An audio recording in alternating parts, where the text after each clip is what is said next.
सत्ता में रहकर सट्टा का खेल, छत्तीसगढ़ चुनाव जीतने के लिए करोड़ों रुपए की रिश्वत का खेल। जी हाँ, मैं छत्तीसगढ़ के सीएम भूपेश बघेल की बात कर रहा हूँ।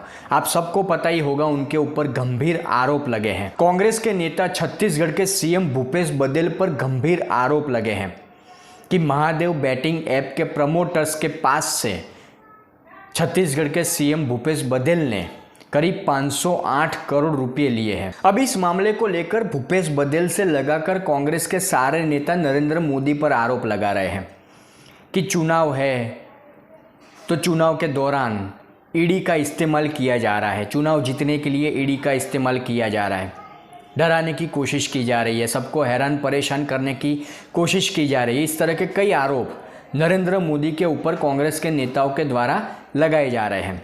पर सच क्या है? क्या सच में नरेंद्र मोदी ईडी का इस्तेमाल कर रहे हैं? और भूपेश बघेल की ये कहानी क्या है? 508 करोड़ रुपए का जो आरोप उन पर लगा है, वो कहानी क्या है? ये सारी बात, इन मुद्दों पर बात हम इस वीडियो में करेंगे।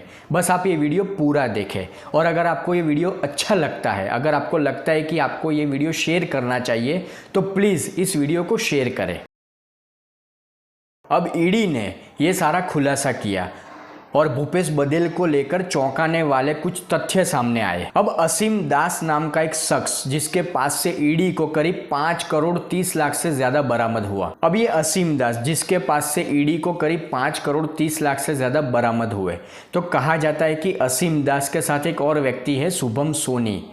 तो शुभम सोनी के जरिए कांग्रेस के नेताओं के पास पैसा पहुंचाया जाता था। फिर एक वॉइस मैसेज की बात सामने आई, जिसको लेकर कहा जाता है कि असीम दास को निर्देश दिए गए कि आप रायपुर जाइए और छत्तीसगढ़ के सीएम भूपेश बघेल को चुनाव के खर्चे के लिए पैसा दीजिए। अब असीम दास के साथ जो व्यक्ति है शुभम सोनी, तो ये शुभम सोनी को लेकर कहा जाता है कि जांच एजेंसियों के पास ये शुभम सोनी को लेकर कई सबूत है, और कहा जाता है कि महादेव बैटिंग ऐप के प्रमोटर्स ने छत्तीसगढ़ के सीएम भूपेश बघेल को करीब 538 करोड़ रुपए की रिश्वत देने की बात थी, जिसमें से 2 नवंबर तक 508 करोड़ रुपए सीएम भूपेश बघेल तक पहुंच भी गए थे। और 2 नवंबर को ईडी ने पूरे छत्तीसगढ़ में, पूरे चुनावी राज्य में एक तलाशी अभियान चलाया, तो वहां पर करीब 5.5 करोड़ रुपए से ज्यादा नकद बरामद भी हुआ।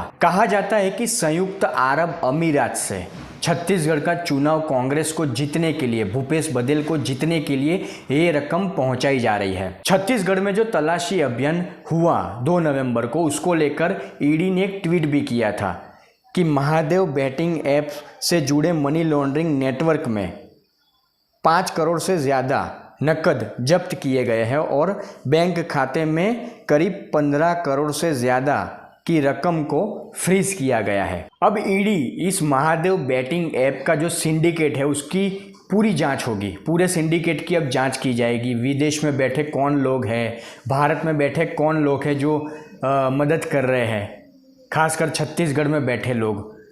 ये पूरा जो सिंडिकेट है उसकी जांच होगी। पर सबसे बड़ी बात यह है कि सीएम भूपेश बघेल पर, छत्तीसगढ़ के सीएम के ऊपर गंभीर, बहुत गंभीर आरोप लगे हैं। एक तरफ अरविंद केजरीवाल के ऊपर भ्रष्टाचार के आरोप, शराब घोटाला, आबकारी नीति घोटाला, और अब सीएम भूपेश बघेल के ऊपर आरोप। अब सोशल मीडिया पर ऐसी बातें चल रही है, मैंने देखी कि क्या दिल्ली के सीएम और छत्तीसगढ़ के सीएम साथ में जेल जाएंगे। ऐसी बातें मैंने सोशल मीडिया पे देखी।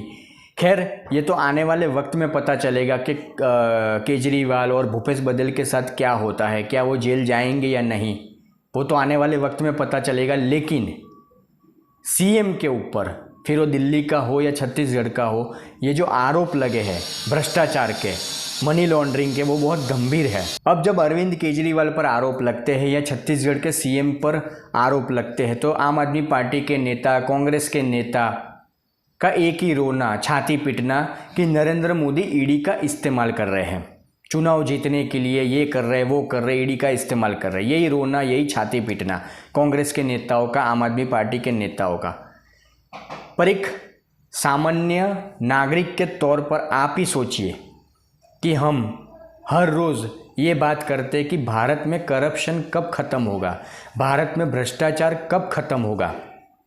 तो अगर नरेंद्र मोदी की सरकार करप्शन के ऊपर, भ्रष्टाचार के ऊपर कोई बड़ी कार्यवाही अगर कर रही है तो इसके ऊपर हमें छाती पीटनी ही नहीं चाहिए, हमें रोना ही नहीं चाहिए। और रही बात कांग्रेस के नेताओं की, तो आप कांग्रेस के नेताओं का इतिहास उठाकर देखें। 2004 से 2014 के बीच कांग्रेस की सरकार थी भारत में, यूपीए गवर्नमेंट थी। मैं आपको क्या ही बताऊं, वैसे मैंने बहुत पहले एक वीडियो बनाया था कांग्रेस के भ्रष्टाचार को लेकर, पर आप खुद आप सिर्फ 2004 से 2014 के बीच के यूपीए गवर्नमेंट का इतिहास गूगल पर सर्च करके देखिए, आपको पता चल जाएगा कि कांग्रेस की सरकार ने सिर्फ 10 सालों में कितना बड़ा करप्शन किया है, कितना घोटाला किया है। देश के लोगों का कितना पैसा कांग्रेस की सरकार ने सिर्फ 10 सालों में लूटा है। और आप देखिए कांग्रेस ने 70 सालों तक देश में राज किया, तो मैं तो सिर्फ 10 सालों की बात कर रहा हूँ।